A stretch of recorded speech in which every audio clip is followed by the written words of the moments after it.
Hello friends, मैं Nitish academy से आशीष। और आज हम लोग पढ़ने वाले हैं नेशनल मूवमेंट इन मध्य प्रदेश।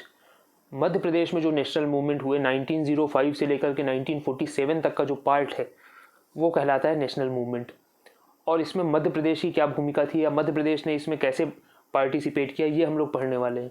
अच्छा, ये टॉपिक ऐसा है जो कहीं भी किसी किताब में मिलता नहीं और ना ही आपने एक लाइन से पढ़ा होगा, इसको हमेशा बिट्स एंड पीसेज में पढ़ा होगा इस टॉपिक को। तो आज हम लोग इसको बहुत ही आराम से पढ़ेंगे, पूरी कहानी समझेंगे मध्य प्रदेश की और नेशनल मूवमेंट हम लोग देखेंगे। तो चलिए शुरू करते हैं। तो कुछ बेसिक बातें। उस टाइम इंडिया कुछ ऐसा दिखता था। उस समय इंडिया में प्रेसिडेंसीज होते थे, बहुत बड़े बड़े टाउन्स होते थे प्रेसिडेंसीज, फिर प्रोविंसेस होते थे और फिर उसके बाद प्रिंसली स्टेट्स होते थे। अच्छा, प्रेसिडेंसी और जो प्रोविंसेस थे वो ब्रिटिश इंडिया कहलाते थे। मतलब इसमें ब्रिटिश का डायरेक्ट रूल था। यहाँ पे कोई गवर्नर बैठता रहा होगा या लेफ्टिनेंट गवर्नर बैठते थे, कमिश्नर इनको देखता था। ठीक है, तो ये होते थे प्रोविंसेस। और प्रेसिडेंसीज तो शुरुआत में 3 थी, बॉम्बे, मद्रास और बंगाल। अब आ गए प्रिंसली स्टेट। प्रिंसली स्टेट जो है सेमी ऑटोनॉमस बॉडीज थी। ठीक है, इन पे गवर्नर जनरल का कोई कंट्रोल नहीं था, लेकिन ये डायरेक्टली ब्रिटिश क्राउन के अंडर आते थे। ठीक है, तो ये एक सेमी ऑटोनॉमस बॉडी थी। हालांकि बहुत ज़्यादा सुपरविजन रहता था गवर्नर जनरल का प्रिंसली स्टेट्स के ऊपर हकीकत में, लेकिन हाँ, ऑन रिकॉर्ड्स ये सेमी ऑटोनॉमस थे, ये डायरेक्टली अंडर क्राउन थे। यहाँ पे कोई भी ब्रिटिश एडमिनिस्ट्रेशन से रिलेटेड चीज़ें नहीं होती थी, यहाँ पे वही अपनी पुरानी राजशाही थी। तो ये आप प्रेसिडेंसीज देख सकते हैं कि उस समय बॉम्बे प्रेसिडेंसी कैसी दिखती थी, बहुत ही बड़ी थी। अगर आप देख सकते हो तो पूरा सिंध इसी में कवर था, गुजरात का काफ़ी पोर्शन, और ये पूरा जो है नीचे तक जा रहा है। मैसूर वगैरह, कर्नाटका वगैरह सब कुछ बॉम्बे प्रेसिडेंसी में ही था। सिमिलरली आप मद्रास प्रेसिडेंसी देख सकते हैं। ठीक है, अब इसमें हुआ क्या कि before Gandhi ji's arrival to India, freedom movements were confined to presidencies only. Gandhi ji 1915 में इंडिया आए और गांधी जी के आने से पहले जो भी नेशनल मूवमेंट होते थे वो सिर्फ प्रेसिडेंसीज तक ही सीमित थे। अगर आप स्वदेशी एंड बॉयकॉट मूवमेंट देखिए तो उनका कोई व्यापक रूप नहीं था, वो मास मूवमेंट नहीं थे। बट जब गांधी जी आए तो सब कुछ चेंज होने लगा धीरे धीरे।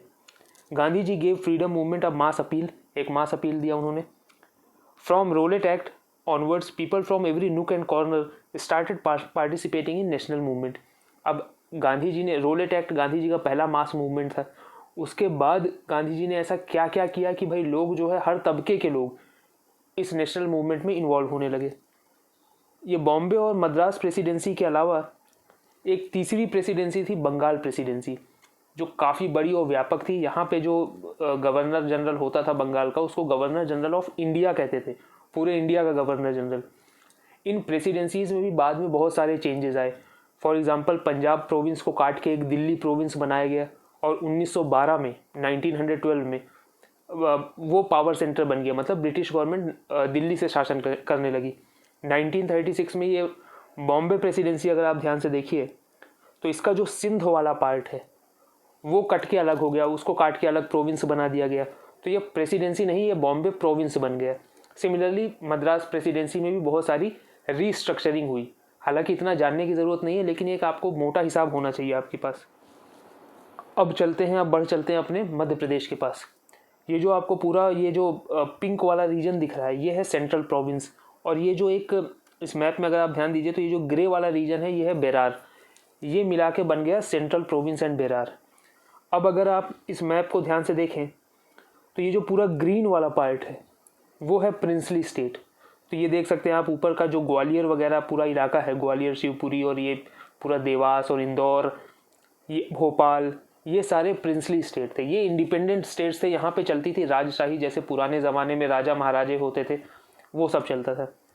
और ये जो सेंट्रल प्रोविंस एंड बेरार है उसको आप आज के ज़माने में राज्य समझ लीजिए। ये ब्रिटिशर्स का राज्य था।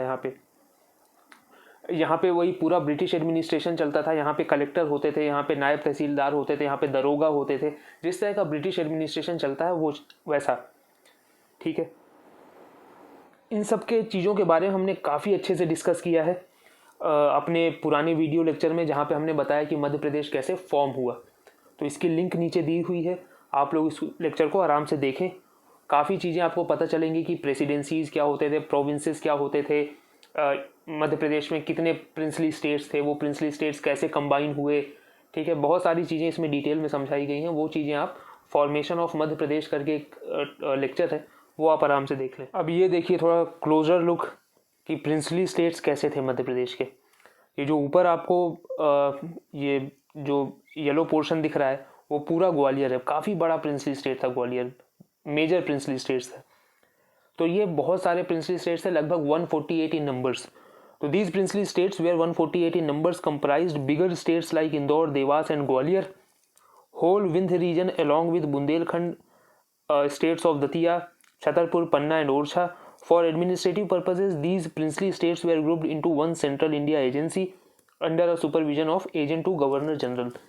कहने का ये मतलब है कि भाई 148 प्रिंसली स्टेट थे। इन सारे प्रिंसली स्टेट्स को एडमिनिस्ट्रेटिव पर्पज़ के लिए कि भाई इस तरह से छोटे छोटे प्रिंसली स्टेट बहुत सारे थे, ठीक है, मंडला भी एक प्रिंसली स्टेट था, फिर रामगढ़ भी था, फिर उसके बाद पन्ना तो था ही, पन्ना के अंदर अजयगढ़ था।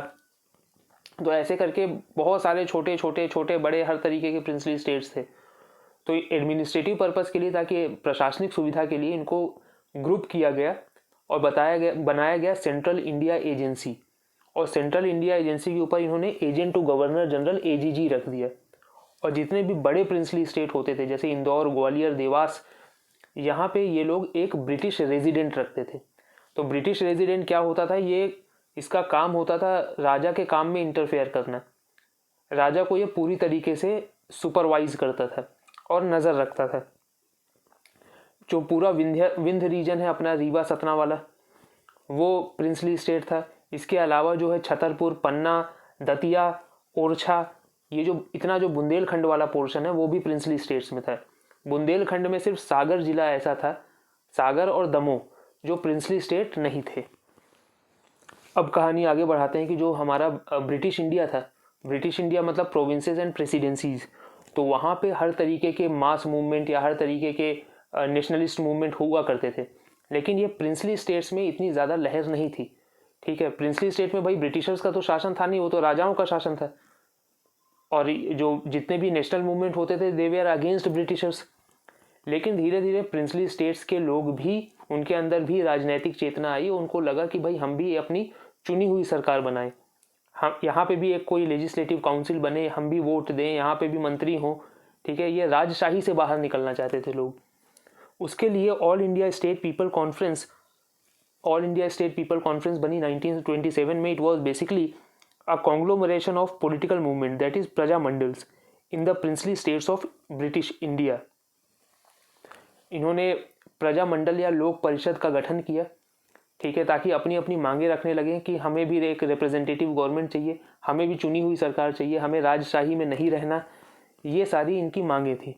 अब थोड़ा बात करते हैं प्रजा मंडल की। हालांकि ये हम लोग ने देख रखा है, लेकिन वही चीज़ें इसमें भी लिखी हुई है कि people in princely states stood up for their rights, they wanted a representative government in their state, those who wanted to end the kingship and were in the favour of democratic government organise themselves into Praja Mandal और लोक परिषद। भाई सीधी बात यह है कि ऐसी कोई सरकार जो जनता की एस्पिरेशन और जनता के सेंटिमेंट्स को रिफ्लेक्ट करे, वो डेमोक्रेटिक गवर्नमेंट ही हो सकती है। वो कोई राजा या कोई किंगशिप नहीं हो सकती वो, क्योंकि जो राजशाही है वो हेरिडिटरी है। राजा का बेटा राजा ही बनेगा, अपने हिसाब से उन लोग टैक्स लगाएंगे, अपने हिसाब से उन लोग लेविश लाइफ जिएंगे, उन्हें जनता के सुख या दुख से मतलब नहीं है, राजा तो वो है ही, ठीक है। तो इसलिए ये प्रजामंडलों का गठन किया गया और इन्होंने लोकतांत्रिक सरकार की मांग की। इसमें देखने लायक बात यह है कि प्रजामंडल जो है ओवर द टाइम 1943 तक लगभग हर एक छोटे मोटे प्रिंसली स्टेट्स में बन चुके थे। लेकिन अर्लीस्ट प्रजामंडल थे बड़ौदा, काथियावाड़, मैसूर, हैदराबाद, ये सारी जगह। अब इसमें एक चीज़ निकल कर आता है कि ये है अपना छतरपुर। ये जो ब्रैकेट में बंद आपको दिख रहा होगा, ये है छतरपुर प्रिंसली स्टेट। आज की डेट में तो जिला है, उस समय प्रिंसली स्टेट था। इसके आसपास बांदा है, हमीरपुर जिला है यूपी का। ये जो ज़िले हैं वहाँ पे नेशनल मूवमेंट अपने पूरे ज़ोर पर था, अपने उरूज़ पे था। और ये बांदा, हमीरपुर, ये जो एडजॉइनिंग रीजन है, ये ब्रिटिश इंडिया के अंतर्गत आते थे।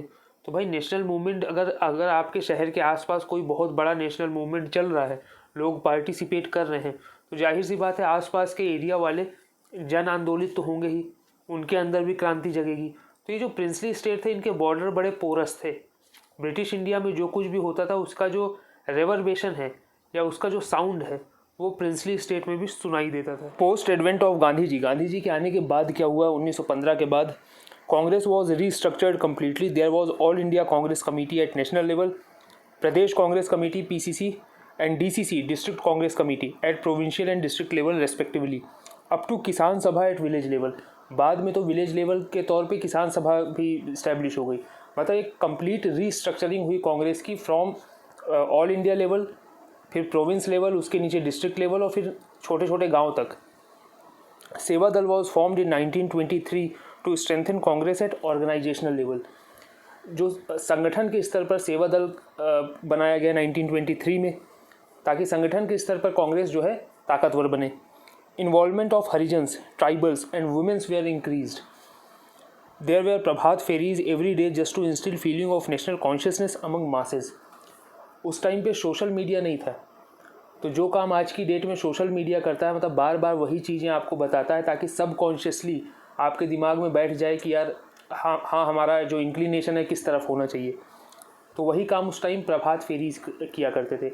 ये क्या था कि they were group of young volunteers, कुछ यंग लड़के नेशनल सॉन्ग गाते हुए घरों के बाहर से लोगों के निकलते थे। तो ये क्या है कि सब कॉन्शियसली लोगों को पता रहता था कि भाई हमें नेशनल मूवमेंट के लिए तैयार रहना है किसी भी वक्त। Stri Seva Dal was formed in Ratlam to garner womens participation in politics. एक स्त्री सेवा, जैसे सेवा दल है कांग्रेस का, वैसे ही स्त्री सेवा दल फॉर एक्सक्लूसिवली फॉर वीमेन इसको बनाया गया ताकि विमेन का पार्टिसिपेशन बढ़े नेशनल मूवमेंट में। जो पुराने नेशनल मूवमेंट होते थे चाहे स्वदेशी एंड बॉयकॉट, उसमें महिलाओं का पार्टिसिपेशन बहुत कम होता था। अब आगे बढ़ते हैं प्रेस की तरफ। ये जो role of press, newspaper, magazine, journals, इन सब का क्या काम था राष्ट्रीय चेतना को बढ़ाने में। इसमें हम लोग 1905 के बाद के जो न्यूज़पेपर वगैरह जो इस्टेब्लिश हुए, लाइमलाइट में आए, उनके बारे में बात करेंगे। उसके पहले के जो न्यूज़पेपर जो पुराने हैं, जैसे ग्वालियर गैजेट हो गया, मालवा अखबार हो गया, इन सब की बातें अभी नहीं करेंगे। Press played an important role in political awakening and raised voice against oppressive and unjust policies of British. तो जैसा कि न्यूज़पेपर का काम ही होता है कि कोई भी अगर ख़राब चीज़ें हो रही हैं तो उनके खिलाफ़ आवाज़ उठाना, लोगों को सचेत करना, लोगों को अवेकन करना। तो इसमें कुछ न्यूज़पेपर हैं जो बहुत ही इंपॉर्टेंट है, जैसे करमवीर। इनको ये जबलपुर से शुरू हुआ, बाद में खंडवा से भी छपना चालू हुआ था करमवीर न्यूज़पेपर। इसके पहले एडिटर इन चीफ थे Makhanlal Chaturvedi and it was started by Madhavrao Sapre. फिर उसके बाद सुबोध सिंधु, ये खंडवा से। न्याय सुधा एक न्यूज़पेपर था हरदा। आर्य वैभव बुरहानपुर। प्रजामंडल पत्रिका, ये इम्पॉर्टेंट है, प्रजामंडल पत्रिका, ये इंदौर से शुरू हुआ। लोकमत, लोकमत को बोला जाता है कि ये मध्य प्रदेश का पहला नेशनल डेली था। मतलब ये राष्ट्रीय न्यूज़पेपर था और डेली छपता था। ठीक है, बाकी उस समय न्यूज़पेपर क्या डेली नहीं छपते थे, वो वीकली हुआ करते थे या कई तो मंथली होते थे। और लोकमत इम्पॉर्टेंट है because it was started by सेठ गोविंद दास, और इसके पहले एडिटर इन चीफ थे द्वारका प्रसाद मिश्रा, जो बाद में जाके MP के CM भी बने।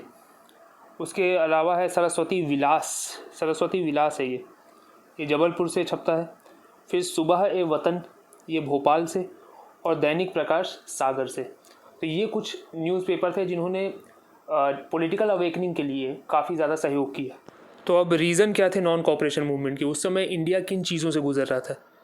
तो भाई फर्स्ट वर्ल्ड वॉर 1914 से लेकर 1919 तक शुरू चला। अब जब भी कोई वॉर होता है ना, तो गवर्नमेंट का बहुत पैसा खर्च हो जाता है। War put heavy burden on state exchequer. तो गवर्नमेंट इसकी भरपाई करने के लिए इनडायरेक्ट टैक्स लगाती है। इनडायरेक्ट टैक्स गवर्नमेंट ने बढ़ा दिया, तो जो नॉर्मल कंज्यूमर होगा वो परेशान हो गया। अब वॉर चल रहा है, फर्स्ट वर्ल्ड वॉर, पूरी यूरोपियन कंट्रीज़ आपस में ही बिजी हैं, तो इंपोर्ट और एक्सपोर्ट भी बंद हो गए। जब इंपोर्ट बंद हो गए और एक्सपोर्ट बहुत कम हो गए, जब इंपोर्ट्स वे आर बैंड, तो बहुत सारी जो इंडस्ट्रीज़ थी जो इंपोर्ट्स पे ही डिपेंडेंट थी, उनको भी अपनी फैक्ट्री बंद करनी पड़ी। तो वर्कर्स जो है रोड पे आ गए। Farmers were forced to send their produce to the troopers fighting in British army. Their income was highly plummeted.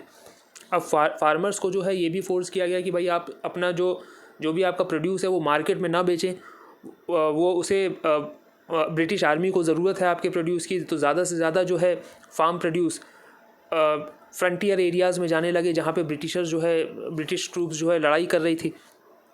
तो फार्मर्स के पास बहुत कम सरप्लस बचा जिसे वो मार्केट में बेच सकते हो। तो मैक्सिमम जो फार्मिंग है वो सब्सिस्टेंस लेवल पे आ गई कि भाई अपना पेट भर जाए बहुत है। उसके बाद जलियांवाला बाग मैसेकर हुआ। जलियांवाला बाग मैसेकर आप सबको मालूम है, जनरल डायर ने बहुत सारे पीसफुल प्रोटेस्टर्स को पे गोलियां बरसा दी। तो एक गुस्सा था लोगों के अंदर। लास्ट में जो है फर्स्ट वर्ल्ड वॉर ये एलाइड पावर्स जीत गई, जिसमें अपना ब्रिटिशर्स लोग भी थे। इनकी ट्रीटी ऑफ सेवरीज हुई ऑटोमान एम्पायर के साथ, और ऑटोमान एम्पायर उस समय मतलब टर्की जो कैलिफेट हुआ करता था। Ottoman empire was regarded as a caliphate for Muslims all over the world. Jazirat ul Arab, Mesopotamia, Arabia and Palestine were snatched. उस समय जो टर्की था वो ऑटोमान कैलिफेट माना जाता था। कैलिफेट के बारे में हम लोग ने मिडीवल हिस्ट्री में काफ़ी ढंग से पढ़ा है, तो इसकी लिंक मैं नीचे दे दिया हूँ। क्या हुआ कि एक तो टर्की हार गया, दूसरी बात जो ये ट्रीटी थी वो बहुत ही ज़्यादा हार्श थी। क्या किया गया कि एनाटोलिया को उठा के ग्रीस को दे दिया गया, और जो कुछ ऐसी जगहें थी जहाँ पे मुस्लिम रूलर को ही रूल करना था, जहाँ पे मुस्लिम लोगों के सेंटिमेंट्स थे, जैसे अरेबिया हो गया, पैलेस्टीन हो गया, मेसोपोटामिया हो गया, वो भी मुस्लिम रूलरों से छीन लिया गया। ठीक है, तो ये सारी चीज़ें, to protest this move of British, Khilafat committee was organised and they join hands with Congress in mass movement. तो पूरे दुनिया के मुस्लिमों में गुस्सा था, तो इंडिया के मुस्लिमों में भी गुस्सा था ब्रिटिशर्स के अगेंस्ट कि भाई हमारे साथ ऐसा कैसे किया। तो खिलाफत कमेटी बनी, और खिलाफत कमेटी ने कांग्रेस के साथ हाथ मिला लिया कि मिलकर एक बड़ा मास मूवमेंट आयोजित करते हैं।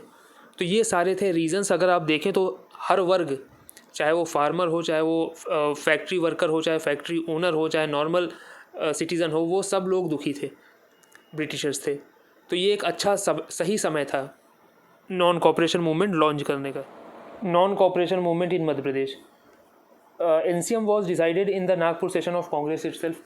नागपुर सेशन हुआ कांग्रेस का दिसंबर 1920 में, जहाँ पे ये डिसाइड किया गया कि जनवरी 1921 में नॉन कॉपरेशन मूवमेंट लॉन्च करना है। अच्छा, नागपुर क्या था कि कैपिटल थी वो सेंट्रल प्रोविंस एंड बेरार की, और नागपुर एक अच्छा खासा पॉलिटिकल सेंटर था। ऐसा कहा जाता है कि जो 20th सेंचुरी में दो ही बड़े पॉलिटिकल सेंटर थे, दिल्ली और नागपुर, तो बहुत सारी गतिविधियाँ यहाँ चलती रहती थी। Khilafat and non cooperation movement was started in January 1921 and Jabalpur became its epicentre in Madhya Pradesh. तो जबलपुर जो है मध्य प्रदेश का एपी सेंटर बना। खिलाफत कमेटी, ये जो मौलाना शौकत अली और मोहम्मद अली वाली कमेटी थी, इन्होंने महात्मा गांधी के साथ हाथ मिलाया और दोनों के साझा प्रयास से नॉन कॉपरेशन मूवमेंट लॉन्च किया गया। प्लस नॉन कॉपरेशन मूवमेंट एक हिंदू मुस्लिम यूनिटी को भी दिखाता है कि खिलाफत कमेटी प्लस कांग्रेस, ये दोनों मिलकर फॉर द कॉमन कॉज, यानी दे वेयर अगेंस्ट ब्रिटिशर्स, तो ये दोनों मिलकर ब्रिटिशर्स के अगेंस्ट कोई मूवमेंट कर रहे हैं। Prabhakar Dhundhiraj led the movement in Madhya Pradesh, whereas Abdul Jabbar Khan became flag bearer of Khilafat movement. Madhya Pradesh के अंदर अब्दुल जब्बार खान, जो बड़े भाई थे अब्दुल गफ्फार खान के, अब्दुल गफ्फार खान को आप जानते हैं, फ्रंटियर गांधी थे ये, ठीक है, इन्होंने खिलाफत मूवमेंट को लीड किया, और प्रभाकर ढूंढीराज ने नॉन कॉपरेशन को लीड किया मध्य प्रदेश के अंदर। One movement which coincided with the wave of NCM was कसाई खाना आंदोलन लेड बाय पंडित माखनलाल चतुर्वेदी। अब हुआ क्या कि उन दिनों जो ब्रिटिशर्स हैं वो स्लॉटर हाउस बना रहे थे, कसाई खाना, जहाँ पे वो गाय की हत्या करते थे, ठीक है। माखनलाल चतुर्वेदी, जिनको आप अच्छे से जानते हैं कि करमवीर और प्रभा जैसे न्यूज़पेपर के संपादक थे, इन्होंने इस चीज़ के अगेंस्ट आवाज़ उठाई और कसाई खाना आंदोलन या स्लॉटर हाउस मूवमेंट भी कहते हैं इसको लीड किया। कसाई खाना आंदोलन जो है 1920 में ही आ गया था। नॉन कॉपरेशन मूवमेंट तो 1921 में चला जनवरी से, लेकिन कसाई खाना मूवमेंट जो है नॉन कॉपरेशन के साथ मिलकर कुछ एक बड़ा ही आयाम ले लिया। He championed the cause of gau raksha and advocated against establishment of slaughterhouse in Ratona Sagar. This movement attained national character. अब एक्चुअली क्या है कि जो गाय है ये एक सिंबल है, या सिंबल ऑफ यूनिटी है, कि कोई भी हिंदू हो वो गाय के साथ आइडेंटिफाई कर सकता है। ऋग्वेद में भी गाय को जो है गॉडेस अदिति के साथ आइडेंटिफाई किया गया है, ठीक है। तो चाहे कोई भी हिंदू हो, चाहे वो प्रिंसली स्टेट में रहता हो या प्रोविंस में रहता हो या प्रेसिडेंसी में रहता हो, वो इस चीज़ के साथ अपने आप को आइडेंटिफाई करेगा। तो guy is a symbol for national unity, ठीक है। In 1922, during NCM, foreign clothes were burnt in front of Sehore police station, which came under Bhopal state. जो सीहोर था वो भोपाल राजशाही के अंदर आता था। तो जिस तरह से फॉरेन क्लोथ्स को बायकॉट किया जा रहा है और भी ये सारी चीज़ें हो रही, इससे ये पता चल रहा है कि non cooperation movement were not only limited to provinces but princely states were also swept in under the wave of non cooperation movement. तो जो भी प्रिंसली स्टेट्स है वहाँ पे भी ये मूवमेंट चल रहा था, लेकिन प्रोविंसेस के अंदर इस मूवमेंट की इंटेंसिटी काफ़ी ज़्यादा थी। During Khilafat and non cooperation movement, Gandhi ji toured Chhindwara, Jabalpur, Khandwa and Seoni. This tour enthused people of the province and they responded magnificently to Gandhi जी's call. एक्चुअली जब ये नॉन कॉपरेशन मूवमेंट अपने पीक पर था, तब उस समय गांधी जी पूरे देश में टूर कर रहे थे। उसमें से उन्होंने छिंदवाड़ा, जबलपुर और सिवनी में भी टूर किया। और ये जो गांधी जी का यहाँ पे आना और लोगों को संबोधन करना, ये नॉन कॉपरेशन मूवमेंट को और स्ट्रॉन्ग बनाता है, ठीक है। Freedom fighters of the central province plan to hoist tricolour flag atop Jabalpur Nagar Nigam office. European police commissioner took off the flag and crushed it under his feet. This ruthless act went against the sentiments of the masses. इसी दौरान non cooperation movement के दौरान एक नया movement ने sir उठाया। क्या हुआ था कि बहुत सारे freedom fighters Jabalpur Nagar Nigam office को घेर लिया और उन्होंने एक उस समय 1920s में जो फ्लैग इंडिया का था जिसमें चरखा बना हुआ था उसको फहरा दिया। जो उस समय के पुलिस कमिश्नर थे जबलपुर के, उन्होंने जो है फ्लैग को ना केवल उतारा बल्कि उसको अपने पैरों से कुचला भी। तो this ruthless act went against the sentiment of masses. लोग इससे बहुत नाराज हुए. Subhadra Kumari Chauhan, Pandit Sundarlal Sharma, Thakur Lakshman Chauhan led a procession against this act. Police retaliated and arrested all the leaders. तो बहुत उस समय के जो प्रोमिनेंट लीडर्स थे, खासकर पंडित सुंदरलाल, ये छत्तीसगढ़ के गांधी कहलाते हैं, ठीक है। सुभद्रा कुमारी चौहान को आप लोग जानते ही हैं, बहुत फेमस राइटर. ठाकुर लक्ष्मण चौहान उनके हस्बैंड थे, लॉयर भी थे. तो they retaliated against this act. हालांकि बाद में इनको गिरफ्तार कर लिया गया. This further enraged the people. As a result, hoisting national flag on the top of government building was emulated all over the province and this incidence went down in history as Jhanda Satyagraha. इस जो पूरा movement हुआ था जबलपुर के नगर Nigam office में झंडा फहराने वाला, वो इसका इम्पैक्ट इतना ज़्यादा था कि पूरे प्रोविंस में, इनफैक्ट नागपुर में भी, पहले जबलपुर से शुरू हुआ, फिर नागपुर में भी गवर्नमेंट ऑफिसेज में झंडा फहराने का कार्यक्रम शुरू हो गया, ठीक है। तो इस पूरे मूवमेंट को कहा गया झंडा सत्याग्रह, फ्लैग सत्याग्रह. अब देखते हैं कि पोस्ट नॉन कॉपरेशन मूवमेंट क्या क्या हुआ. भाई नॉन कॉपरेशन मूवमेंट जो है 1921 में शुरू हुआ. 1922 में एक चौरी चौरा इंसिडेंस हो गया. आप लोगों को पता ही है कि चौरी चौरा जो है गोरखपुर के पास एक थाना है, उसको जला दिया गया था बहुत सारे वॉलंटियर्स के द्वारा. अब क्या हुआ कि जैसे ही हिंसा हो गई, Gandhi ji called off the movement. तो a big section of leaders did not accept Gandhi ji's decision. बहुत सारे लीडर्स थे, जैसे मोतीलाल नेहरू हो गए, चित्तरंजन दास हो गए, सुभाष चंद्र बोस हो गए, विट्ठल भाई पटेल हो गए. इन लोगों ने गांधी जी के इस डिसीजन को एक्सेप्ट नहीं किया. तो क्या हुआ कि कांग्रेस जो है स्प्लिट नहीं हुई. कांग्रेस जो है वैचारिक रूप से दो पार्ट में बट गई. ये थे प्रो चेंजर्स और नो चेंजर्स. प्रो चेंजर्स मतलब स्वराजिस्ट. इन लोगों ने आगे जाकर अपनी एक पार्टी बनाई, स्वराज पार्टी करके, और इलेक्शन में पार्टिसिपेट करना चालू किया कि भाई सिस्टम के अंदर घुसेंगे, सिस्टम को चेंज करेंगे. ये काम था स्वराज पार्टी का.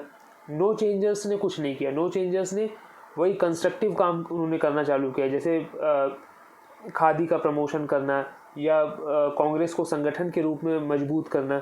ये सारे काम नो चेंजर्स करने लगे. बहरहाल 1923 में जो है जनरल इलेक्शन होते हैं और स्वराजिस्ट जो है एक अच्छी खासी सीटें उन्हें मिलती हैं. सेंट्रल असेंबली इलेक्शन में लगभग 45 सीटें उन्हें मिलती हैं. टोटल 145 सीटों में विट्ठल भाई पटेल जो है सेंट्रल लेजिस्लेटिव असेंबली के जो है स्पीकर बनते हैं. उस टाइम स्पीकर को प्रेसिडेंट कहा जाता था. मतलब लेजिस्लेटिव असेंबली का प्रेसिडेंट जो होगा, अध्यक्ष जो होगा, वही स्पीकर होगा. सिमिलरली उसी साल प्रोविंशियल इलेक्शन भी थे और प्रोविंसेस में भी खासकर CPN बेरार में स्वराज पार्टी ने अच्छी खासी सीटें हासिल की थी।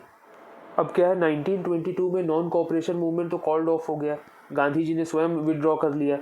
अब कांग्रेस के अंदर एक हिएटस था, एक लल पीरियड चल रहा था, कुछ नहीं था करने को। तो 1927 में वो चीज़ें आ गई कि अब कुछ किया जा सकता है। 1927 में क्या हुआ, term of references of Simon commission were announced. Simon commission ने जो भी प्रस्ताव रखे हैं उनका अनाउंसमेंट हो गया। अब साइमन कमीशन है क्या?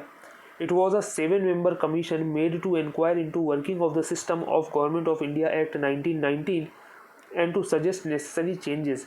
It was headed by Sir John Simon. Its arrival was on 3rd Feb 1928. Simon commission क्या है कि एक 7 मेंबर का कमीशन है, एक आयोग था जो गवर्नमेंट ऑफ इंडिया एक्ट 1919 की सिस्टम को सुपरवाइज कर रहा था और अपने कुछ प्रस्ताव रख रहा था। अब आपको पता है कि गवर्नमेंट ऑफ इंडिया एक्ट 1919 जो है मोन्टैग चेम्सफोर्ड रिफॉर्म कहलाता है।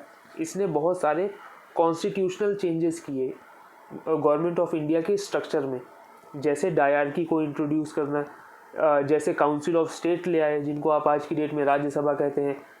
सेपरेट इलेक्टोरेट इन्होंने एक्सटेंड कर दिया, पहले सिर्फ मुस्लिमों तक सीमित थे, अब इसमें एंग्लो इंडियन भी आ गए, इसमें सिख भी आ गए, इस तरह से इन्होंने एक्सटेंड कर दिया। तो ये पूरा जो कॉन्स्टिट्यूशनल रिफॉर्म किया गवर्नमेंट ऑफ इंडिया एक्ट 1919 में, उसको सुपरवाइज करने के लिए, उस पर कुछ बदलाव करने के लिए साइमन कमीशन का गठन हुआ। और साइमन कमीशन अपनी रिपोर्ट लेकर 3 फरवरी 1928 को आने वाले थे। This commission aim to suggest constitutional reform in India without including single Indian in their commission. भाई ये इंडिया के कॉन्स्टिट्यूशन को शेप करने की बात कर रहे थे, बट इनके कमीशन में जो 7 मेंबर की बॉडी थी उसमें से एक भी इंडियन नहीं था। और जितने भी मूल सवाल हैं जैसे कि सेपरेट इलेक्टोरेट, यूनिवर्सल फ्रेंचाइज, इन पे जो साइमन कमीशन का जो मत था वो बिल्कुल इंडियन सेंटिमेंट्स और एस्पिरेशन से बिल्कुल अलग था। जैसे सेपरेट इलेक्टोरेट में इन्होंने बढ़ाने की बात की, यूनिवर्सल फ्रेंचाइज के ऊपर कोई बात ही नहीं की, और इंडिपेंडेंस ऑफ हाई कोर्ट पे ये एक्ट जो है साइलेंट रहा, साइमन कमीशन जो है साइलेंट रहा। अब साइमन कमीशन का काम क्या था कि भाई ये अपने जो प्रस्ताव है वो जाके सेंट्रल लेजिस्लेटिव असेंबली के टेबल पे रख दे और सारे प्रोविंसेस की टेबल पे रख दे। अब देखते हैं कि जो, अगर आज की भाषा में बात करें तो देखते हैं कि लोकसभा से भी पारित हो जाए, विधानसभा से भी पारित हो जाए, मतलब सेंट्रल लेजिस्लेटिव असेंबली में भी वो स्वीकार हो जाए और प्रोविंशियल लेवल में भी इन रिफॉर्म्स को स्वीकार कर लिया जाए। तो Simon commission report was decided to be tabled upon legislative assembly of CPN Berar on 14 March 1929। 3 फरवरी 1928 को साइमन कमीशन जो है इंडिया आ चुका था। बहुत सारे प्रोटेस्ट हुए, लाला लाजपत राय लाठीचार्ज में भी अपनी जान गंवा दिए, और फिर उसके बाद हर प्रोविंस में ये रिपोर्ट जा रही थी ताकि उस प्रोविंस के लेजिस्लेटिव असेंबली में उसे टेबल किया जा सके।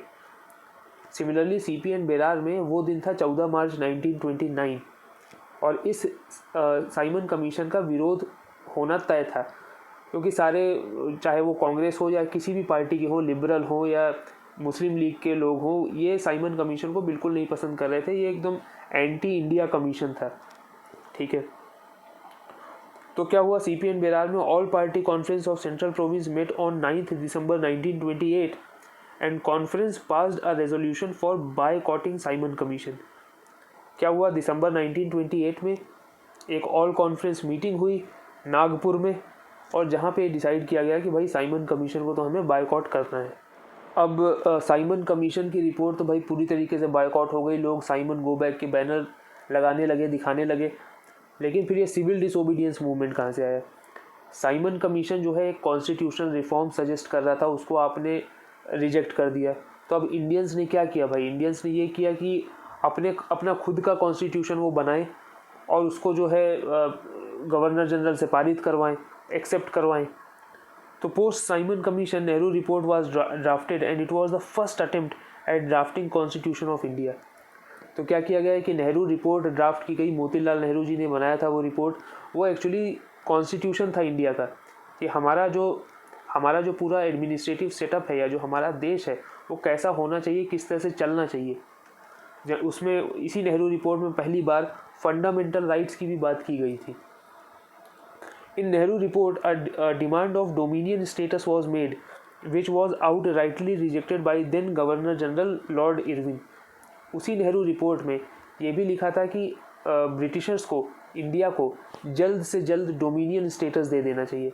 डोमिनियन स्टेटस मतलब पूरा एडमिनिस्ट्रेशन इंडियंस के हाथ में रहेगा, बट उनके ऊपर जो सोवरेनिटी रहेगी वो ब्रिटिश क्राउन की रहेगी, जैसे ऑस्ट्रेलिया में होता है। प्राइम मिनिस्टर भी ऑस्ट्रेलियन, सारे जो एडमिनिस्ट्रेटर्स हैं, गवर्नर हैं, वो भी ऑस्ट्रेलियन, बट हाँ, उनके ऊपर जो एक सुजरेनिटी है वो ब्रिटिश क्राउन की है। यही इंडिया भी चाह रहा था। अब क्या चलते हैं आगे। CDM was the retaliation against government decision backed by AICC session of Lahore of not giving India the dominion status. अब जब गवर्नर जनरल ने सीधे मना कर दिया कि आपको डोमिनियन स्टेटस भी नहीं देंगे, बल्कि कांग्रेस के अंदर जो थोड़ा रेडिकल ग्रुप था, जैसे जवाहरलाल नेहरू या सुभाष चंद्र बोस, वो तो डोमिनियन स्टेटस के भी अगेंस्ट थे। वो तो कह रहे थे कि हमें पूर्ण स्वराज चाहिए, कंप्लीट इंडिपेंडेंस चाहिए। तो जब गवर्नर जनरल ने डोमिनियन स्टेटस तक को रिजेक्ट कर दिया, तब 1929 में लाहौर सेशन हुआ और वहाँ पे ये डिसाइड हुआ कि भाई सिविल डिसोबीडियंस मूवमेंट हमें लॉन्च करना है अगले साल, यानी 1930 को। खैर, सिविल डिसोबीडियंस मूवमेंट के बारे में तो बहुत सारी चीज़ें बोली जा सकती हैं, पूरा एकदम रिसर्च का ही टॉपिक है, लेकिन हम लोग को CP एंड बेरार तक ही सीमित रहना है, और CP एंड बेरार में भी मध्य प्रदेश के रीजन तक ही सीमित रहना है, क्योंकि आपके MPPSC मेंस के सिलेबस में साफ साफ लिखा हुआ है कि national movement as per present boundaries of Madhya Pradesh, मतलब मध्य प्रदेश की जो अभी प्रेजेंट बाउंड्री है बस वहीं तक, ना आपको छत्तीसगढ़ जाना है, ना आपको नागपुर और ये अकोला और ये चंद्रपुर, इन सब चीज़ों की बातें नहीं करना है, सिर्फ और सिर्फ मध्य प्रदेश तक सीमित रहना है। तो in CP and Berar, Congress committee met at Jabalpur and formed Hindi war council. This council was interested with devising a campaign for civil disobedience movement in the province। अब civil disobedience movement all India Congress committee के स्तर पर तो Lahore session में ही discuss हो गया था। उसके बाद हर प्रोविंस में, हर डिस्ट्रिक्ट में, हर गांव तक सिविल डिसोबीडियंस मूवमेंट फैलाना था। तो सेंट्रल प्रोविंस एंड बेरार वाले रीजन में, यानी CP प्रोविंस में, एक हिंदी वॉर काउंसिल का गठन हुआ जबलपुर में, और क्योंकि जबलपुर जो है हिंदी स्पीकिंग रीजन था, इसलिए Hindi war council. This council was interested with devising a campaign for civil disobedience movement. और यहाँ पे ये डिसाइड किया गया कि पूरा सिविल डिसोबीडियंस मूवमेंट का कैंपेन कैसा होगा। Grounds for CDM in central province and Berar. भाई सेंट्रल प्रोविंस एंड बेरार में ऐसी क्या समस्याएं थी कि लोग जो है सिविल डिसोबीडियंस मूवमेंट करने के लिए आतुर हो गए। तो पहला तो फेमाइन इन महाकौशल रीजन, जो पूरा महाकौशल रीजन है अपना, जबलपुर, कटनी, मंडला, ये सिवनी, बालाघाट, छिंदवाड़ा, ये जो पूरा एक बेल्ट है, ठीक है, वहाँ पे फेमाइन यानी अकाल पड़ गया था। Sharp decline in agriculture prices affecting purchasing power of malguzars and tenants. Agriculture की प्राइसेस जो है बहुत शार्पली डिक्लाइन हो गई थी, तो जो फार्मर्स थे उनको उस हिसाब से पैसे मिल ही नहीं रहे थे, तो फार्मर्स के अंदर भी एक आक्रोश था। Stringent forest laws in tribal areas of the then Madhya Pradesh. Madhya Pradesh के जो ट्राइबल एरिया है, जैसे बैतूल हो गया, जैसे सिवनी हो गया, जैसे मंडला हो गया, यहाँ पे जो फॉरेस्ट ड्वेलर्स रहते हैं उनको हमेशा से ब्रिटिशर्स से परेशानी थी। भाई पहले ये लोग फॉरेस्ट में आराम से रहते थे, बाद में फॉरेस्ट जो है नेशनलाइज हो गए, मतलब ब्रिटिशर्स के अंडर आ गए, फॉरेस्ट को प्रोटेक्ट कर दिया गया, रिजर्व कर दिया गया। अब ये फॉरेस्ट ड्वेलर्स जो फॉरेस्ट के अंदर ही वास करते थे, जो वनवासी थे, अब इनकी ज़मीनें छीन ली गई, तो ये वैसे भी बेघर हो गए। तो ट्राइबल्स जो थे उनको ब्रिटिशर्स से बहुत पहले से ही दिक्कत थी, और ये धीरे धीरे आक्रोश जो है बढ़ता ही जा रहा था। Low demand of cotton left cotton growers of Nagpur province incensed. अच्छा, शुरुआत में क्या होता था कि इंडिया में की जो टेक्सटाइल थी उसकी डिमांड काफ़ी ज़्यादा थी यूके में। बाद में कैसा हुआ कि यूके में मैकेनाइजेशन हो गया टेक्सटाइल इंडस्ट्री का। जब मैकेनाइजेशन हो गया तो यूके काफ़ी सस्ते में टेक्सटाइल का निर्माण करने लगा। तो जब बहुत सस्ते में निर्माण करने लगा तो डिमांड कम हो गई। डिमांड कम हो गई तो ये जो कॉटन ग्रोवर्स थे ये अपना कपास उगा रहे थे, लेकिन ख़रीदने वाला कोई था नहीं। तो हर जगह, मतलब अगर आप नागपुर प्रोविंस चले जाएँ या आप सेंट्रल प्रोविंस में देख लें, तो सबकी अपनी कुछ ना कुछ दिक्कतें थी। Civil disobedience movement was meant to defy government orders. नाम से समझ में आ रहा है कि सिविल डिसोबीडियंस, सविनय अवज्ञा। तो जो भी गवर्नमेंट के ऑर्डर्स है उनको डिफाई करना, ये काम है सिविल डिसोबीडियंस मूवमेंट में। It started with Dandi march 12 March से 6 April 1930 where Gandhi ji publicly violated salt law. Dandi march के साथ ही सिविल डिसोबीडियंस मूवमेंट आरंभ हो गया। अब यहाँ पे सेंट्रल प्रोविंस एंड बेरार में Seth Govind Das and Pandit Dwarka Prasad Mishra led CDM in Madhya Pradesh. A symbolic breaking of salt law was also started in Madhya Pradesh and it was started from Jabalpur and emulated by Mandla, Damoh, Katni among others. सेठ गोविंद दास और पंडित द्वारका प्रसाद मिश्रा जो बाद में CM बने मध्य प्रदेश के, इन्होंने जो है जबलपुर से, इनफैक्ट पहले इन लोगों ने क्या किया था कि जबलपुर में ये अपने वॉलंटियर्स के साथ एकत्रित हुए, थोड़ी दूर आगे बढ़े, रानी दुर्गावती की समाधि पे इन्होंने शपथ ली और फिर सॉल्ट मतलब एक जो सिंबॉलिक एक होता है कि भाई हम सॉल्ट लॉ ब्रेक कर रहे हैं, वो काम किया। बाकी धीरे धीरे ये पूरे महाकौशल रीजन में मंडला और ये कटनी इन सब जगह पे ये चीज़ें फैल गई। Ancient name of Hindi region of province was revived which was Mahakoshal. इस चीज़ को यही होल्ड करते हैं, ये जो हिंदी स्पीकिंग बेल्ट थी मध्य प्रदेश की, ये अपनी जबलपुर कटनी वाला पूरा जो बेल्ट है छिंदवाड़ा तक, इसको पहले Hindi speaking belt of CP कहते थे। बाद में इसका नाम महाकौशल किया गया सिविल डिसोबीडियंस मूवमेंट के टाइम ही। इसका अर्लियर नाम मतलब पुराने ज़माने में इसको महाकौशल ही बोलते थे। तो बेसिकली काम ये हुआ कि जब महाकौशल नाम इसको दे दिया गया तो एक तरह से पुरानी चीज़ों को रिवाइव करने लगा और बहुत सारे मिथ और बहुत सारे लेजेंड इस नाम के साथ जोड़े जाने लगे। ये सारी बातें होने लगी कि भाई इसी जगह से रानी दुर्गावती बिलोंग करती थी, यही कलचुरी डायनेस्टी भी यहीं से आती थी। तो हम लोग एक ऐसी जगह से हैं जो मतलब जिसका इतिहास में बहुत बड़ा नाम रहा है, मतलब we are from the land of warriors. तो जब रानी दुर्गावती जो है अकबर की सेना से नहीं डरी तो हम लोग ब्रिटिशर से क्यों डरे। तो ये एक सेंस ऑफ यूनिटी क्रिएट करता है देखा जाए तो। ये उस समय का मैप है, आप देख सकते हैं ग्वालियर, भोपाल, इंदौर, ये सारे जो है प्रिंसली स्टेट थे। ये आप रीजन देखें जो रेक्टेंगल के अंदर है, ये अपना नागपुर प्रोविंस वाला हो गया, ठीक है। ये मराठी स्पीकिंग रीजन है और ये जो छोटा सा रीजन है जो सर्कल में बंद है, ये रीजन है आपका महाकौशल रीजन, ठीक है।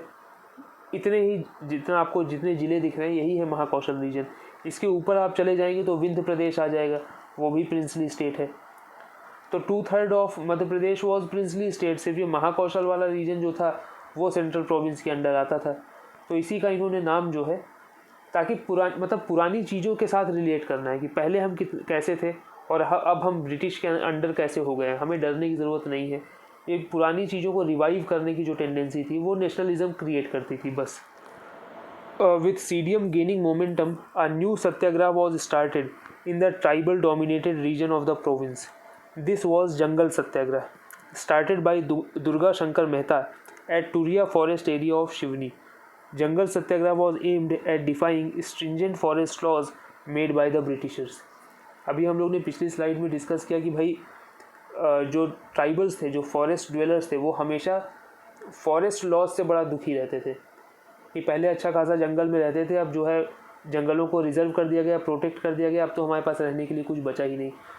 तो जैसे नॉन कोऑपरेशन मूवमेंट के साथ झंडा सत्याग्रह चल निकला था, वैसे ही सिविल डिसोबीडियंस मूवमेंट के साथ मध्य प्रदेश में जंगल सत्याग्रह चल निकला है। और जंगल सत्याग्रह बहुत पॉपुलर हुआ मध्य प्रदेश में और छत्तीसगढ़ वाले रीजन में।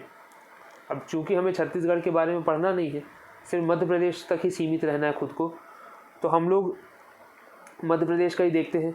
और ये जो जंगल सत्याग्रह है वो टूरिया एक जगह है सिवनी के पास, वहाँ से चालू हुआ। और दुर्गा शंकर मेहता कांग्रेस के ही नेता थे, इनके लीडरशिप में शुरू हुआ। Soon Jungle Satyagraha started spreading in the neighbourhood areas of the Seoni. अब नेबरिंग हुड एरियाज़ में भी फैल गया है ये। अब सिवनी के नेबरहुड में क्या है, बैतूल है। The situation at Ghoda Dongri near Betul turn tumultuous under the tribal leader Ganjan Singh Korku of Banjari ढाल। अब बैतूल के एक ट्राइबल लीडर थे गंजन सिंह कोरकू, नाम याद रखना है भाई, नाम ही पूछता है सीधे। तो गंजन सिंह कोरकू जो है बैतूल के एक ट्राइबल लीडर थे और जब भी कोई ट्राइबल रिवोल्ट हुआ है, ना केवल सेंट्रल प्रोविंस में बल्कि इंडिया में कहीं भी, तो वो हल्का सा वायलेंट हो जाता है। और फिर जब कोई रिवोल्ट वायलेंट हो जाएगा तो उसको सप्रेशन करने का उसका तरीका भी वायलेंट होगा। However, Britishers brutally suppressed this revolt, and in this process, Koma Gond, Ramu, and Makru Gond died and become martyrs. तो एक बार तो फिर ब्रिटिशर्स ने अपने हिसाब से रिटेलिएट किया, बुरी तरह से सप्रेस किया, और इस प्रोसेस में कुछ लोग जो है शहीद हो गए, और इनके नाम जरूर याद रखना है, Koma Gond, Ramu and Makdu Gond. Revolutionary activities यानी कि क्रांतिकारी गतिविधियाँ। Post Bengal partition, Bengal emerged as a center of revolutionary activities. Around 50 organizations, including Anushilan Samiti, Atmonnati Samiti, बांधव समाज among others, were banned by the British government. भाई देखिए, क्रांतिकारी चीज़ें तो 1857 के बाद से शुरू हैं, लेकिन हम लोग क्योंकि नेशनल मूवमेंट पढ़ रहे हैं इसलिए 1905 से लेकर 1947 के बीच की चीज़ें हम लोग देखेंगे। बंगाल जो है क्रांतिकारी गतिविधियों का गढ़ था। बहुत सारे अनुशीलन समिति है, बांधव समाज है, जतिन दास, औरबिंदो घोष, प्रफुल्ल चाकी, बहुत लोगों का आपने नाम सुना होगा, सूर्य सेन, ये सब लोग कहीं ना कहीं बंगाल से जुड़े रेवोल्यूशनरीज थे। तो क्या हुआ कि 1905 के बाद बहुत सारे इस तरह के ऑर्गेनाइजेशन जैसे जैसे स्पॉट आउट हुए, वैसे वैसे इनको बैन कर दिया गया ब्रिटिश सरकार के द्वारा। The influence of these activities were felt in central province also.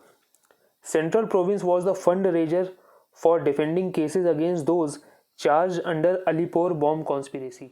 अब अपना मध्य प्रदेश जो उस समय सेंट्रल प्रोविंस में आता था, जिसकी कैपिटल होती थी नागपुर, तो नागपुर से क्या होता था कि बहुत सारी क्रांतिकारी गतिविधियों को बहुत सारा सपोर्ट मिल जाता था। फॉर एग्जांपल, किसी तरीके का फंड रेज करना है या किसी तरीके के आर्म्स एंड एम्यूनिशन पहुंचाने हैं, तो बहुत सारी जो जुड़ाव था नागपुर का रेवोल्यूशनरीज के साथ, तो वो तो था ही।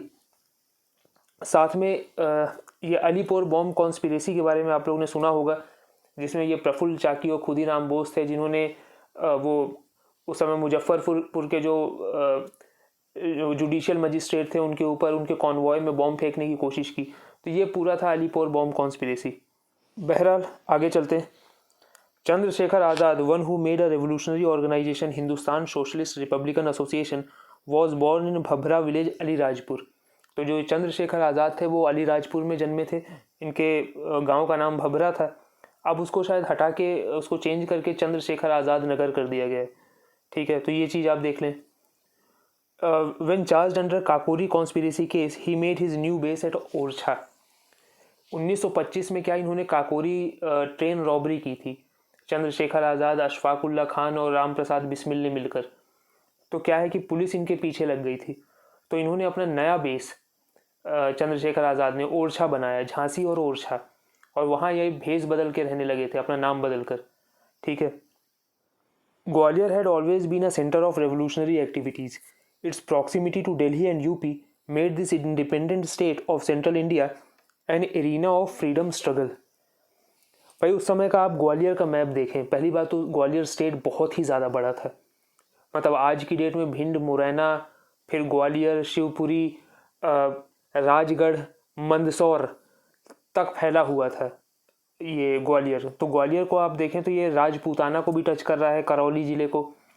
फिर उसके बाद ये इटावा वगैरह से भी बॉर्डर बना रहा है। तो उत्तर प्रदेश में तो नेशनल मूवमेंट काफ़ी ज़ोरों शोरों से चल रहा था उस टाइम। ग्वालियर जस्ट बगल में था, तो ग्वालियर पर भी कुछ ना कुछ इन्फ्लुएंस तो होना ही था।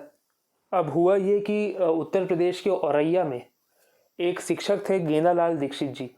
इन्होंने तिलक से ये बहुत ज़्यादा प्रभावित थे, बाल गंगाधर तिलक से, और इन्होंने अपनी प्राइमरी स्कूल में जहाँ पे ये टीचिंग करते थे वो टीचिंग छोड़ी और ये अपना बेस जो है ग्वालियर पे शिफ्ट कर लिया। अब ये ग्वालियर में क्या करते थे देखते हैं। Gendalal Dixit, man behind Mainpuri conspiracy case. Mainpuri Etawah के पास है, वहाँ पे कोई कॉन्स्पिरेसी केस थी, उसमें भी ये लिप्त थे। He started his career as a primary school teacher inspired by the ideology of Tilak, left his job and shifted to nearby princely state of Gwalior around 1918। ठीक है, ग्वालियर में शिफ्ट हो गए। देयर ही एस्टैब्लिश्ड शिवाजी समिति। यहाँ पे ग्वालियर में इन्होंने शिवाजी समिति का निर्माण किया। नाम याद रखना है, शिवाजी समिति और Gendalal Dixit. It was initially involve in the distribution of seditious literature. Seditious literature मतलब जो ब्रिटिशर्स के लिए जो चीज़ें सिडिशन थी, जो राजद्रोह था, मतलब ये ऐसे लिटरेचर डिस्ट्रीब्यूट करने लगे जहाँ पे ब्रिटिशर्स के अगेंस्ट चीज़ें लिखी हुई थी। But he saw an opportunity to unite the dacoits of the region and motivated them to participate in guerrilla war. अब जो ग्वालियर प्रिंसली स्टेट था उसमें भिंड, मुरैना, ये जो चंबल वाला जो पूरा एरिया है वो भी उसी में आता था। तो उस समय डकैत्स बहुत होते थे, तो इन्होंने क्या किया, डकैतों को इन्फ्लुएंस किया और ब्रिटिशर्स के अगेंस्ट बहुत सारी चीज़ें इन्होंने शिवाजी की कहानियों को सुनाया कि शिवाजी ने किस तरह औरंगजेब को नाको चने चबवा दिए थे। तो ये फिर ब्रिटिशर्स क्या चीज़ है। तो हालांकि इसका प्रभाव भी बहुत पड़ा। आगरा में, ग्वालियर में बहुत जगह छुटपुट रॉबरीज हुई, आर्म्स एंड एम्यूनिशन लूटे गए, तो ये सारी चीज़ें चल रही थी। अब एक इंटरेस्टिंग चीज़ हुई थी उस time, Gwalior Goa conspiracy case. Members of Anushilan Samiti began identifying with communism and leftist ideology. उस समय क्या हुआ था कि 1925 में कम्युनिस्ट पार्टी ऑफ इंडिया, एक भाई रशियन रेवोल्यूशन 1919 में हुआ, उसके बाद से एक नई आइडियोलॉजी मार्केट में आई, उसको कहते हैं कम्युनिज्म। कम्युनिज्म जो है pro labourer pro workers party थी। मतलब ये हर उस चीज़ को कंडेम करते थे जो किसी इंसान का शोषण करता है इंसानों के द्वारा ही। ठीक है, तो भाई फैक्ट्रीज में क्या होता था कि जो फैक्ट्री का मालिक होता था वो वर्कर्स का शोषण करता था। तो इन चीज़ों के ये अगेंस्ट थे कम्युनिस्ट पार्टी, और ये पार्टी काफ़ी रेडिकल थी। कम्युनिस्ट पार्टी ऑफ इंडिया का ये कहना था कि कांग्रेस के जो प्रेयर्स एंड पिटीशन वाले जो मेथड हैं वो काम नहीं आने वाली, आज़ादी जो है बंदूक और बारूद के दम पे मिलती है। ठीक है, तो बहुत सारी मैक्सिमम जो रेवोल्यूशनरी ऑर्गेनाइजेशन थे, चाहे वो अनुशीलन समिति हो या कोई भी हो, वो हल्की सी लेफ्टिस्ट आइडियोलॉजी वाले थे। चाहे वो भगत सिंह ही क्यों ना हो, भगत सिंह भी हल्के से लेफ्टिस्ट थे, उनकी विचारधारा कम्युनिस्ट विचारधारा थी। ठीक है, सिमिलरली चंद्रशेखर आज़ाद भी। खैर, members of Anushilan Samiti began identifying with communism and leftist ideology. This organization was a firm believer of armed rebellion. ये तो मैंने आपको बता ही दिया। With the workers of JC Mill of Gwalior, a branch of Anushilan Samiti was established there. एक JC Mill थी ग्वालियर में, उनके वर्कर्स की मदद से एक अनुशीलन समिति की ब्रांच ग्वालियर में भी फॉर्म हो गई। अब अनुशीलन समिति जो है 1905 के बाद, पार्टीशन ऑफ बंगाल के बाद बैन हो गई थी। बट ये जो बैन होता था ये बस नाम बैन हो जाता था, वो किसी और नाम से चलने लगती थी। जैसे फॉर एग्जांपल अनुशीलन समिति बैन हुई तो जुगांतर समिति के नाम से चलने लगे, लोग वही रहते थे, बस नाम चेंज हो जाता था। तो the Gwalior Goa conspiracy took place in 1932। Under this movement arms were brought from foreign countries and were being made available to the revolutionaries. अब ये जो रेवोल्यूशनरीज हैं इनको चाहिए बम और बारूद। ठीक है, तो ये आएगा कहाँ से, तो इन्होंने ये चीज़ गोवा से मंगवानी शुरू की। अब गोवा जो है पोर्टुगीज़ रेन के अंडर था। गोवा आज़ाद ही हुआ 1961 में और इंडिया का पार्ट बना 1987 में। तो उस समय तो गोवा जो है एक अलग ही यूरोपियन नेशन के अंडर था। तो गोवा से आर्म्स एंड एम्यूनिशन जाते थे ग्वालियर तक वाया बॉम्बे प्रेसिडेंसी। ठीक है, तो ये थी पूरी conspiracy. Those who were punished in this regard were Balkrishna Sharma, Girdhari Lal, Ramchandra Sarwate और स्टीफन जोसेफ। याद रखिए कि ये जो बालकृष्ण शर्मा, गिरधारी लाल और रामचंद्र सारवाटे थे, they all were factory workers, ये सब जेसी मिल के वर्कर्स थे। ठीक है, ये स्टीफन जोसेफ एक पोर्चुगीज था, गोवन था ये। He was a Portuguese settled in Gwalior. ये गोवा का बंदा था, ये ग्वालियर में रहता था, इसके कॉन्टैक्ट्स थे गोवा में, तो वहाँ से आते थे arms and ammunition. Bombay presidency को पास करते हुए ग्वालियर आता था, फिर ग्वालियर से दिल्ली और कलकत्ता जाते थे, जो भी गोला बारूद और ये सारी चीज़ें थी। अब एक बेहद ख़ास इंसिडेंस पे आते हैं। ये दिन था 14 जनवरी 1931, 1931। इसका मतलब ये है कि सिविल डिसोबीडियंस मूवमेंट अपने पीक पर था। ठीक है, सविनय अवज्ञा आंदोलन अपने एकदम शुमारी पर था। अब यहाँ पे क्या हुआ कि छतरपुर जो कि एक प्रिंसली स्टेट है, वहाँ पे बहुत सारे फ्रीडम फाइटर्स गैदर हुए। ठीक है, बहुत सारे फ्रीडम फाइटर्स जब कभी इकट्ठे होते हैं तो सरकार ऐसा मानती है कि भाई ये कुछ कॉन्स्पिरेसी कर रहे हैं, कुछ कंस्पायर कर रहे हैं। ठीक है, तो अब यहाँ थोड़ा देखते हैं। On Makar Sankranti, near the bank of Urmil river at Chhatarpur, a large number of freedom fighters gathered at a place called Charan Paduka. चरण पादुका एक्चुअली गांव है छतरपुर में. वहाँ पे बहुत सारे फ्रीडम फाइटर्स एकत्रित हुए. 1931 का समय था. 1930 में सिविल डिसोबीडियंस मूवमेंट शुरू हो चुका था गांधी जी के द्वारा. The political agent of Nowgong ordered the police to fire at the crowd without giving any prior notice. This incident was recorded in history as Jallianwala Bagh massacre of मध्य प्रदेश. तो ये पूरी चीज़ें हुई. जैसे जलियांवाला बाग में पीसफुल प्रोटेस्टर्स पर गोलियां चलाई गई थी, वैसे ही छतरपुर के चरण पादुका गांव में सेम यही चीज़ें हुई. लगभग 21 लोगों की मृत्यु हो गई थी और 26 लोग गंभीर रूप से घायल हुए थे. और ये सब के सब बेगुनाह थे. ठीक है, पीसफुल प्रोटेस्ट कर रहे थे. वहाँ का जो पॉलिटिकल एजेंट जो होगा उसको लगा कि भाई इन लोग कुछ कंस्पायर कर रहे हैं हमारे अगेंस्ट, और उसने फायरिंग का ऑर्डर दे दिया. अब 14 जनवरी 1931 को आपने देखा कि चरण पादुका केस हुआ. फिर उसी साल 23 मार्च 1931 को क्या हुआ था कि भगत सिंह को फांसी दे दी गई थी. तो क्रांतिकारियों में रोष बहुत ज़्यादा था और हर एक्शन का रिएक्शन होता है. तो अब पंजाब मेल मर्डर केस देखते हैं. On 21 July 1931, George Hexton and Sheehan, 2 army officers were travelling by Punjab mail and they were heading to Poona. 2 army officer थे, वो पंजाब मेल से ट्रेवल कर रहे थे और पूना की ओर जा रहे थे. 3 young man, Yashwant Singh of Damoh, Dev Narayan Tiwari of Bhusawal and Dalpat Rao devise their murder. एक तो चरण पादुका वाला इंसिडेंस तो था ही, दूसरा रेवोल्यूशनरीज में क्रोध भी था. तीसरी बात ये थी कि ये दोनों जो है आर्मी ऑफिसर्स थे, तो इनके पास असला बारूद बहुत होगा, इनके पास आर्म्स एंड एम्यूनिशन तो होगा ही थोड़ा बहुत, तो इनको मार के और ये आर्म्स एंड एम्यूनिशन इनका लूट लेंगे. ये 3 चीज़ें सोची गई देवनारायण तिवारी के द्वारा, यशवंत सिंह और Dalpat Rao. Now they entered into train at Khandwa railway station and attacked these army personnel that led to the death of Hexton. उनमें से एक जो था शीहान, वो गंभीर रूप से घायल हो गया था. हेक्सटन की मृत्यु हो गई थी और बाकी ये तीनों बाकी बाद में पकड़े गए थे. तो पंजाब मेल मर्डर के बारे में अगर आपको पढ़ना है और आपके पास बहुत ज़्यादा फ्री टाइम है, तो पंजाब मेल मर्डर के ऊपर एक पूरी बुक है. उसमें हालांकि ये ब्रिटिश पॉइंट ऑफ व्यू से लिखी गई है ये बुक, लेकिन उसमें आपको पूरा पता चलेगा कि इन तीनों ने किस तरीके से एक चलती हुई ट्रेन में घुसकर और एक ब्रिटिश ऑफिसर को जान से मार देना, मतलब उस समय तो क्लोज टू इम्पॉसिबल था. तो ये जो पूरा प्लान है वो आपको इस बुक में पता चल जाएगा. अब चलते हैं हिंदुस्तानी लाल सेना. हिंदुस्तानी लाल सेना जो है सेंट्रल प्रोविंस एंड बेरार का खालिस और इकलौता मिलिट्री ऑर्गेनाइजेशन है. हिंदुस्तानी लाल सेना और Indian red army, the only militant organization of Central Province and Berar. It was formed by Magan Lal Bagdi, नाम याद रखना है मगन Lal Bagri, on 13th April 1939. It was operated from भंडारा महाराष्ट्र. इसका हेडक्वार्टर था महाराष्ट्र में. भाई it was an underground organization. They had their influence over student union, peasants and Indian government servant. तो इन अंडरग्राउंड ऑर्गेनाइजेशन का काम क्या होता था? इन अंडरग्राउंड ऑर्गेनाइजेशन का काम ये था कि ये इनका दखल जो है स्टूडेंट यूनियन में भी होता था, ट्रेड यूनियन में भी होता था, गवर्नमेंट सर्वेंट के बीच में भी इनका दखल होता था, और इनके आदमी हर जगह मौजूद रहते थे. ठीक है.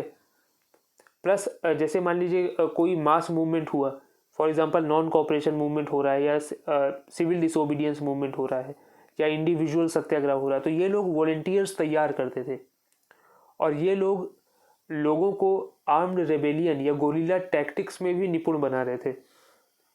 Bomb making techniques and military training for youth were openly advocated in public meetings. Public meeting बाकायदा होती थी और बॉम्ब मेकिंग टेक्निक्स जो है युवाओं को सिखाया जाता था. ठीक है. ये एक रेडिकल ऑर्गेनाइजेशन था. बाद में हालांकि मगन लाल बागड़ी जी ने होशंगाबाद सीट में कांग्रेस की टिकट पर चुनाव भी लड़ा था.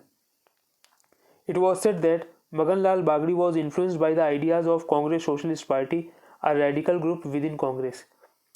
कांग्रेस के अंदर ही एक कांग्रेस सोशलिस्ट पार्टी थी जो 1934 में तो अलग हो गई. कांग्रेस से टूटी नहीं, एक वैचारिक रूप से अलग हो गई. तो कांग्रेस सोशलिस्ट पार्टी में जो सभी जो थोड़ा रेडिकल नेता थे, जो काफ़ी तेज़ तर्राट थे या थोड़ा लेफ्टिस्ट आइडियोलॉजी की तरफ थे, वो सब कांग्रेस सोशलिस्ट पार्टी में ही चले गए। तो क्विट इंडिया मूवमेंट के पहले हम लोग प्रोविंशियल इलेक्शन देख लेते हैं। ये 1937 में हुए थे।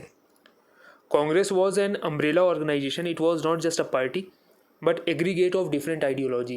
कांग्रेस सिर्फ एक पार्टी नहीं थी, उसमें बहुत सारी विचारधारा के लोग थे कांग्रेस में। कुछ लोग लेफ्ट लीनिंग थे, कुछ लोग हल्का सा राइट लीनिंग थे, ठीक है।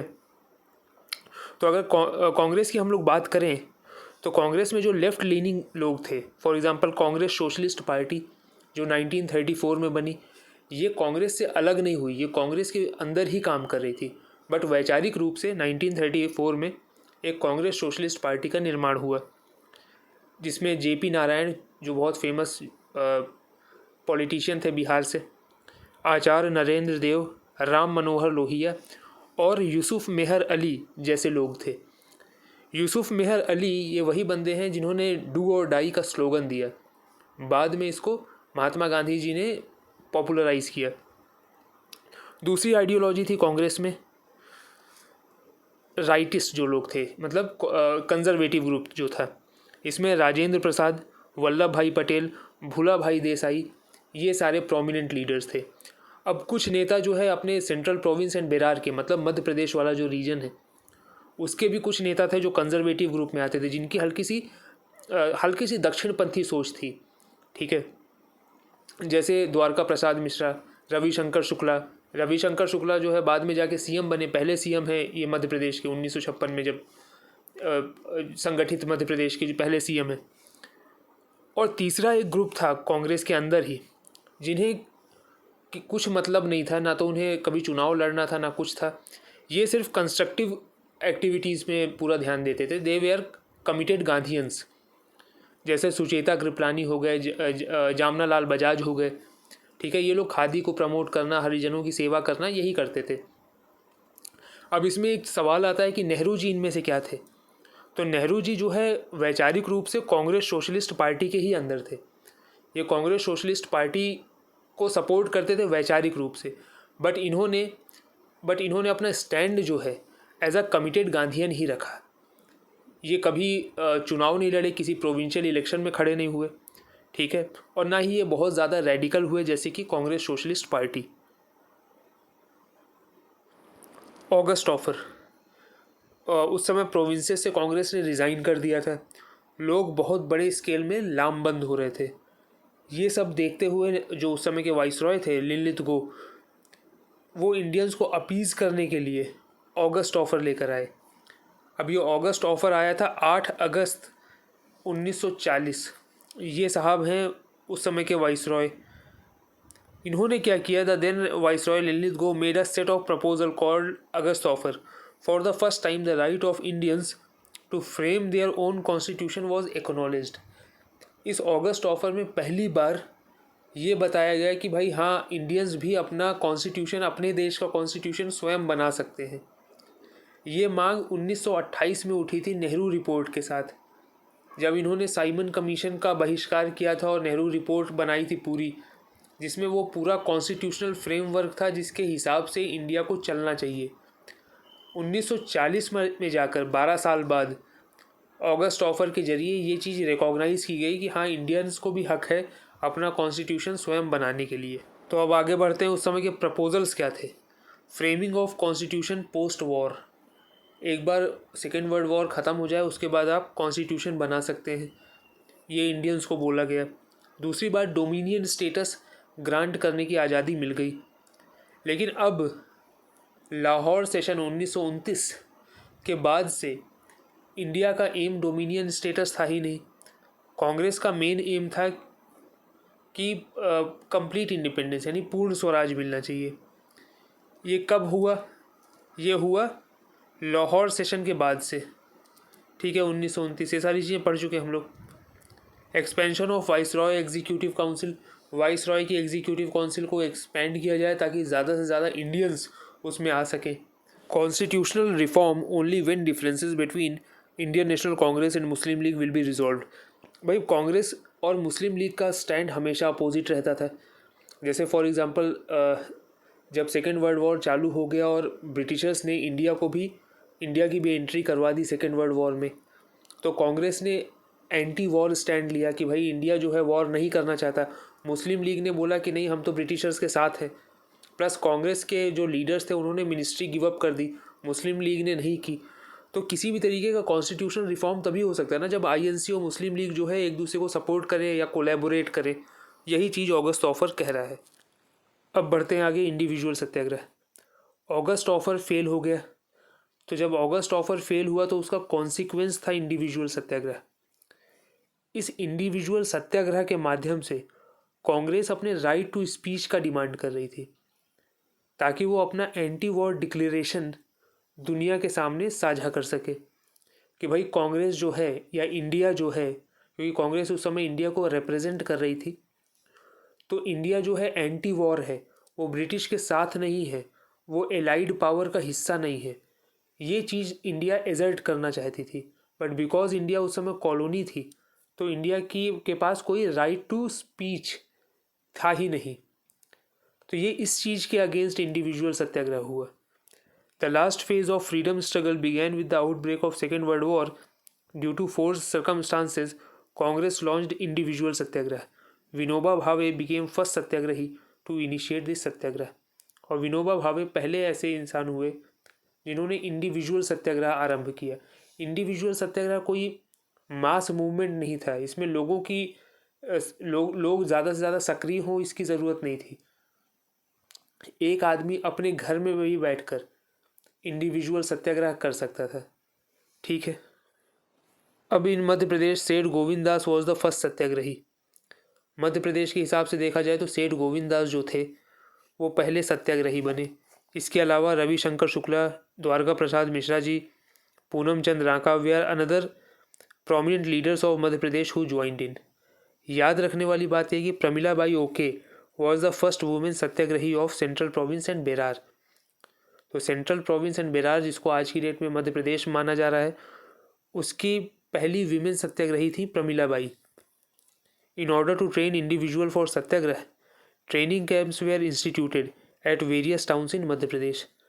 अब सत्याग्रह के लिए लोगों को ट्रेन करने के लिए, वॉलेंटियर्स ज़्यादा से ज़्यादा इकट्ठे करने के लिए अलग अलग ट्रेनिंग कैंप्स हुए, अलग अलग सभा बनी, समितियां बनी, ट्रेनिंग कैंप्स बने सीपी एंड बेरार के अलग अलग जिलों में।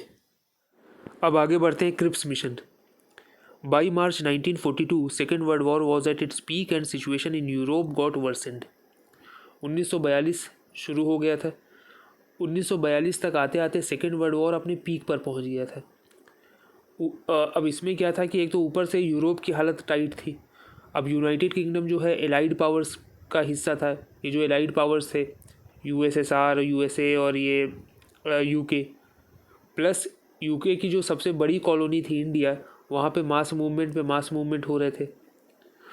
तब इस समय क्या किया कि फ्रैंकलिन डी रूजवेल्ट और Chinese premier Chiang Kai Shek, इन्होंने दबाव डाला विंस्टन चर्चिल के ऊपर। उस समय 1942 में विंस्टन चर्चिल यूके के प्राइम मिनिस्टर थे। भाई इन पे दबाव डाला कि आप इंडिया की मदद करें, इंडिया का कॉपरेशन लें सेकेंड वर्ल्ड वॉर में, क्योंकि जो ब्रिटिश की जो आर्मी थी ना, वो उसमें ब्रिटिशर्स बहुत कम थे, उसमें इंडियन ट्रूप्स थे। ब्रिटिश की आर्मी में इंडियन ट्रूप्स थे और इंडियन ट्रूप्स वॉर लड़ने को ही मना कर दिए थे कि भाई इंडिया जो है वॉर के सख्त खिलाफ है, हम ब्रिटिश आर्मी का हिस्सा ही नहीं बनना चाहते, हम जो है यूके की तरफ से वॉर नहीं लड़ना चाहते। अब इसमें क्या हुआ, to break the deadlock a mission was organised under the leadership of Stafford Cripps. Britishers और कांग्रेस में कोई समझौता हो नहीं पा रहा था। ऑगस्ट ऑफर आया, वो भी ख़त्म हो गया। तो ये जो डेडलॉक बन गया था ब्रिटिश गवर्नमेंट और कांग्रेस के बीच, उसको तोड़ने के लिए स्टैफोर्ड क्रिप्स एक मिशन लेकर आए जिसको कहा गया Cripps mission. He offered some solution which were discarded unanimously by Congress and Muslim League. ये जो भी प्रस्ताव लेकर आए, इसको ना तो मुस्लिम लीग ने पसंद किया ना तो कांग्रेस ने पसंद किया।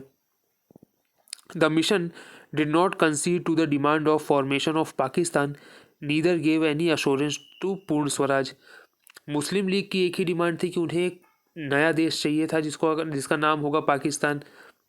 तो क्रिप्स मिशन ने इस डिमांड को खारिज कर दिया क्योंकि ये कहीं ना कहीं कांग्रेस को अपीज़ करना चाहते थे। बट इन्होंने कहीं पे भी अपने प्रस्ताव में पूर्ण स्वराज यानी कंप्लीट इंडिपेंडेंस की कहीं बात नहीं की। बहुत सारे इन्होंने ऑफ़र दिए क्रिप्स मिशन में, ये जब हम लोग मॉडर्न हिस्ट्री पढ़ेंगे तब देखेंगे। लेकिन बस इतना भी जान लीजिए कि क्रिप्स मिशन जो है उसे ना सिर्फ इंडियन नेशनल कांग्रेस ने, मुस्लिम लीग ने, बल्कि उस समय जो हिंदू महासभा थी उसने भी डिस्कार्ड कर दिया था। ठीक है, अब quit India movement finally, Cripps mission ने ये डेडलॉक नहीं तोड़ पाया कांग्रेस और ब्रिटिशर्स के बीच। अब क्या हुआ, सेकेंड वर्ल्ड वॉर के दौरान जापान सिंगापुर तक आ गया था, प्लस अंडमान एंड निकोबार को भी कैप्चर कर चुका था। तो उस समय सिचुएशन बहुत नाजुक थी, ऐसा लग रहा था कि भाई अब इंडिया जो है जापान की कॉलोनी बन जाएगी।